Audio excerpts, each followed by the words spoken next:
அனைவருக்கும் வணக்கம். இன்றைக்கி இந்த அறிவோம் ஆன்மீகம் என்ற ஜோதிட சேனலில் நாம் நாமயோகங்களை பற்றி பார்த்துட்ருக்கோம். இன்றைக்கி நாம் பார்க்க போகிற நாமயோகம் பார்த்திங்கன்னா வஜ்ரம் நாமயோகம் பேர். சரிங்களா? இந்த நாமயோகம் சுப நாமயோகம், சுபகாரியங்களுக்கு ஏற்றதாக நல்ல நாமயோகம் தான். வஜ்ரம் அப்படின்னு பார்க்கச்சே உங்களுக்கு உறுதியானது, திடமானது, கடினமானது அப்படின்னு நம்ம சொல்லலாம். அதே மாதிரி இந்த நம்மளே பொதுவாக சொல்லுவாங்க இல்லையா, ஒரு சில உடம்பு ஒரு சில இதெல்லாம் பார்த்தா வஜ்ரம் இந்த கட்ட உடம்பு நல்ல இதுக்கு காத்திருக்கு அப்படின்னு சொல்கிறோம் இல்லைங்களா, சக்தி வாய்ந்ததுன்ட்டு. அத்தகைய திறன் படைத்தவர்கள் தான் வீரி உறுதியாக தைரியமான தன்னம்பிக்கை, விடாமுயற்சி எல்லாமே இவங்ககிட்ட அதிகமாக இருக்கும். எதற்கும் கவலைப்பட மாட்டாங்க. எந்த ஒரு செயலையும் துணிச்சல், இந்த துணிச்சலாக தைரியமாக செய்து அதில் வெற்றியும் காண்பார்கள். அத்தகைய திறமை மிக்கவர்கள் தான் இந்த நாமயோகத்தில் பிறந்தவர்கள் சொல்லலாம். இவர்கள் பார்த்தோம் அப்படின்னா இவர்கள் பொதுவாகவே நல்ல எண்ணம், நல்ல சிந்தனை எல்லாமே இருக்கும். அவங்களுக்கு ஆன்மீகத்தில் ஈடுபாடு நல்லாயிருக்கும். தர்ம சிந்தனையாளர்கள் சொல்லலாம். இவர்கள் பகைவர்களையும் திருத்தி நல்வழிப்படுத்தணுன்ற நல்ல எண்ணம் இவர்களிடம் அதிகமாகவே இருக்கும்னு சொல்லலாம். ஆனால் அதனால் இவர்கள் சில சமயங்களில் பல அவமானங்கள், பல பிரச்சனைகளை இவங்க வாழ்க்கையில் சந்திக்க நேரிடும். திருமண வாழ்க்கை எல்லாமே நல்லாவே இருக்கும். நல்ல படிப்பு, நல்ல உத்தியோகம் எல்லாமே எல்லாத்துலேயும் கொடி கட்டி பரப்புவார்கள் அப்படின்னு நம்ம சொல்லலாம். அதேமாதிரி இவங்க தொழில்கள் பார்த்து நீர்நில சம்மந்தப்பட்ட தொழில்கள் செய்கிறாங்க அப்படின்னா அது இவர்கள் நிச்சயம் வெற்றியே கிடைக்கும் சொல்லலாம். அதாவது வானவ ஆராய்ச்சி, நீர் மேலாண்மை, உணவுத்துறை, அந்த மாதிரி இதில் நல்ல கல்வி இதெல்லாம் கூட அந்த மாதிரி ரிசர்ச் அந்த மாதிரி இதில் எடுத்து படித்தாங்க அப்படின்னா அதில் இவர்கள் வெற்றி கொடி கட்டி பரப்பார்கள் அப்படின்னு சொல்லலாம். இப்போ இதெல்லாம் இருக்குங்களா, அஸ்ட்ரானமி, வானவியல், இந்த மழையை பற்றி சொல்கிறாங்களா இல்லையா, ஆராய்ச்சி, அந்த மாதிரி இதில் இவங்க இருந்தாங்க அப்படின்னா இவங்க சொல்ல கரெக்டாக பலிக்கும் சொல்லலாம். அதேமாதிரி ஜோதிடம் பார்த்தாங்கன்னா அவங்க உலகியல் ஜோதிடம் அதை பற்றி இவங்க படித்தாங்கன்னா, அதை பற்றி இவங்க சொன்னாங்கன்னா அது 100% பழிச்சிடும். அத்தகைய திறமை மிக்கவர்கள் தான் இந்த நாமயோகத்தில் பிறந்தவர்கள் சொல்லலாம். அதனால் இவர்கள் நல்ல படிப்பு, கல்வி எல்லாமே இருக்கும். பொருளுக்கெல்லாம் எந்த வித இதுவும் இருக்காது.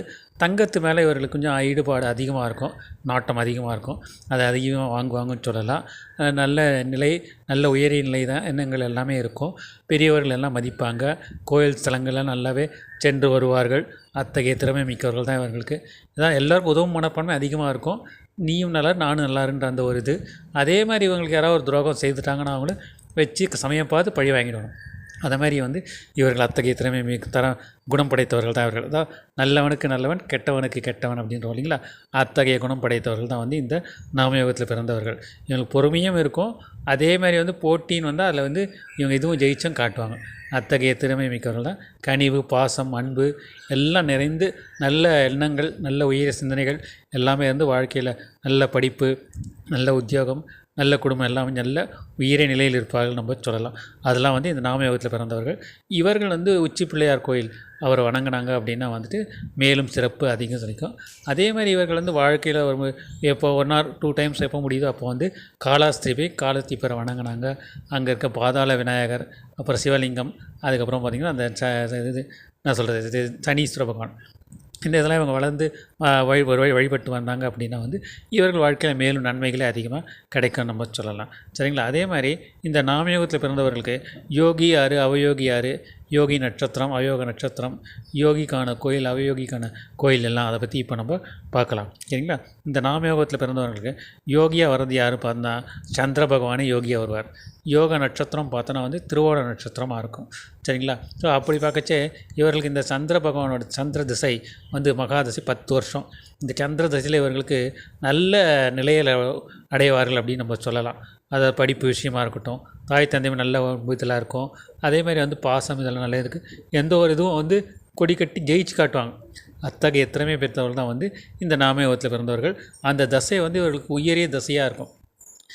பல வெற்றிகள் எல்லாமே எல்லாத்துலேயும் ஒரு முன்னேற்றம், அபரிவிதமான வளர்ச்சின்னு கூட சொல்லலாம். அத்தகைய அந்த 10 வருஷத்தை இவர்கள் காண்பாங்க.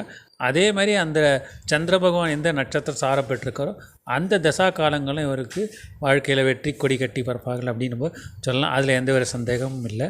ஓகேங்களா? அதே போல் அந்த மாதிரி அதனால் அதே மாதிரி இந்த சந்திரனுக்கு அந்த திருவோண நட்சத்திரம் சந்திர பகவான் சொன்ன இதுக்கான கோயில் ஸ்தலம் எது அப்படின்னு நம்ம பார்த்தோம் அப்படின்னா ஆத்தூரில் இருக்க சோமநாதேஸ்வரர் கோயில். அந்த கோயிலுக்கு போயிட்டு இவங்க ஒரு வாட்டி வழிபாடு செய்து வந்தாங்க அப்படின்னா இவங்களுக்கு அந்த சந்திரமகா தசையில் இன்னும் யோக நன்மைகள் அதிகமாகவே கிடைக்கும்னு நம்ம சொல்லலாம்.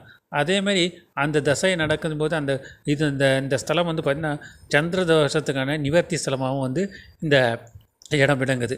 ஸோ அத்தகைய சிறப்பு மிக்கது இந்த சோமேஸ்வர ஸ்தலம். இங்கே ஒரு வாட்டி இவங்க போய் வழிபட்டு வந்தாங்க அப்படின்னா இவர்கள் மேலும் நன்மைகள் அதிகமாக கிடைக்கும்.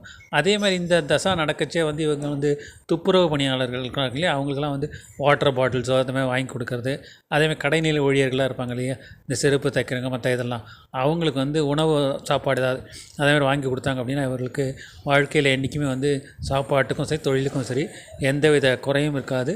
நீண்ட ஆயுள் ஆரோக்கியம் எல்லாமே வந்து நிறைஞ்சு வாழ்வார்கள்ன்ற எந்தவித அச்சம் இல்லை ஐயம் இல்லை நம்ம சொல்லலாம். அத்தகைய சிறப்புமிக்கது இந்த யோக நட்சத்திரம். ஓகேங்களா. அதே போல் இப்போ இந்த அவயோகி, இவங்களுக்கு அவயோகி யார் பார்த்தோன்னா புத பகவான் வருவார். அதாவது ஆயிலிய நட்சத்திரம் அவயோகிய நட்சத்திரமாக வரும். சரிங்களா. ஸோ இந்த புத தசன் வந்து பார்த்திங்கன்னா வந்து 17 ஆண்டுகள். இந்த 17 ஆண்டுகள் வந்து இவர்களுக்கு வந்து நன்மைகள் வந்து கெடுபலன் அதிகமாக கிடைக்கும். அதாவது எப்படின்னு நம்ம பார்த்தோம் அப்படின்னா ஒன்று படிப்பு சம்மந்தப்பட்ட விஷயங்கள் கிடைக்கும், இல்லை உறவுகள் சம்மந்தப்பட்ட தாய்மாமன் உறவுகள் அந்த மாதிரி இதில் பிரச்சனைகள் கிடைக்கும், இல்லை உத்தியோகம் அந்த மாதிரி இதில் தொழில்கள் அதில் நண்பர்கள் கூட்டாளி அந்த மாதிரி இதில் இந்த மாதிரி இடத்துலேருந்து இவங்களுக்கு வந்து பிரச்சனைகள் அதிகமாகவே இவங்களுக்கு கிடைக்க வாய்ப்புகள் இருக்குதுன்னு சொல்லலாம். ஸோ இந்த பகாதசை நடக்கச்சே வந்து இவங்க எந்த கோயில் போனோம் அப்படின்னா வந்து கபிஸ்தலமில் இருக்கிற கஜேந்திர வரத பெருமாள் கோயில் போய் வழிபட்டாங்க அப்படின்னா வந்துட்டு இவர்களுக்கு வந்து இந்த தசையை வந்து நல்ல தசையாக கெடுபலன்கள் குறைஞ்சி நன்மைகளே அதிகமாக கிடைக்கும் அப்படின்னு நம்ம சொல்லலாம். இந்த கோயில் வந்து இன்னொரு சிறப்புனா கஜேந்திர மோட்சம் அப்படின்ற இது இருக்குது. அதாவது யானைக்கும் வந்து முதலைக்கு வந்து மோட்சம் கொடுத்த இடம் இது அந்த ஸ்தலம். அதாவது கஜேந்திர ஸ்தலம், கஜேந்திர மோட்சம்ன்ற கூட அதுக்கு பேர். அதே கபிஸ்தலம், அதாவது கபி அப்படின்றப்ப என்னென்னா குரங்குன்ற பொருள் ஒரு குரல் இருக்குது. ஸோ அப்படி பார்க்க ஆஞ்சநேயர் வந்து இந்த கோயில் இந்த ஸ்தலத்தில் பெருமாளை கடும் தவம் செய்து வழிபட்டு திருத்தலம் இதுக்கு பெற்ற ஆசி பெற்றதுனால இதுக்கு வந்து கபிஸ்தலம் அப்படின்ற ஒரு பேர் வந்து இந்த ஊருக்கு வந்திருக்கு. அத்தகைய சிறப்பு மிக்கது இந்த ஸ்தலம். இதில் மேலும் பல சிறப்புகள் இருக்குது. அதை நம்ம வந்து தனிப்பகுதியில் நம்ம பார்க்கலாம். ஸோ இந்த தசை நடக்கச்சு இவர்கள் வந்து இந்த கோயில் சென்று ஒருவே போயிட்டு வந்தாங்க அப்படின்னா வந்து இவர்கள் இந்த தசையில் வந்து கெடுபலன்கள் குறைஞ்சி நன்மைகள் அதிகமாக கிடைக்கும் அப்படின்னு நம்ம சொல்லலாம். அதே மாதிரி இந்த தசா நடக்கச்சு இவர்கள் வேறு என்ன செய்யலாம் அப்படின்னா தானங்கள் அப்படின்னா சிறைச்சாலையில் இருக்கவங்களுக்கு வந்து இவங்களால் முடிந்த உதவி உணவோ இல்லை வந்து உடை அதை மாதிரி ஏதாவது கூட வாங்கி கொடுக்கலாம். அதுவும் சாதுக்களுக்கு உதவணும் அதிகமாக. அப்படி செய்தாங்க அப்படின்னா வந்து இவங்களுக்கு வந்து இந்த தசையை வந்து கெடுபலன்கள் குறைஞ்சி நன்மைகளே அதிகமாக கிடைக்கும் அப்படின்னு நம்ம சொல்லலாம். அதே மாதிரி இந்த புத பகவான் வந்து உங்களுக்கு இதில் திரிசூன்யத்துலேயோ இல்லை வந்து 6, 8, 12 இருந்தால் அப்படின்னா இவர்களுக்கு இந்த தசை வந்து நல்ல தசையாகவும் அமையும். அதில் எந்த வித சந்தேகமும் இல்லை அப்படின்னு சொல்லலாம். பொதுவாகவே வந்து புத பகவான் வந்து பார்த்திங்கன்னா சமயோஜ புத்திக்காரர். சந்தர்ப்ப இதுக்கேற்ற மாதிரி தான் வந்து அவருடைய செயல்கள் எல்லாமே இருக்கும். அதுக்கேற்ற போல் அவருடைய பலன்கள் வந்து மாறுபட்டு இருக்கும். சரிங்களா. ஸோ அதனால் இந்த 2 தசை இது கோயில் இது என்னன்னு நம்ம பார்த்தோம். ஸோ இதில் வந்து இது 2 தலங்கள் போயிட்டு வழி பண்ணாங்கன்னா இவர்களுக்கு மேலும் நன்மைகள் அதிகமாக கிடைக்கும்னு சொல்லலாம். அதே மாதிரி இந்த நாமயோகத்தில் பிறந்தவர்கள் வந்து பார்த்திங்கன்னா அதிதேவதை வந்து இந்த நாமயோகத்துக்கான அதிதேவதை யார் தான் வருண பகவான். அதுக்கு தான் வந்து நம்ம காலாஸ்திரி போயிட்டு வர சொல்கிறோம்.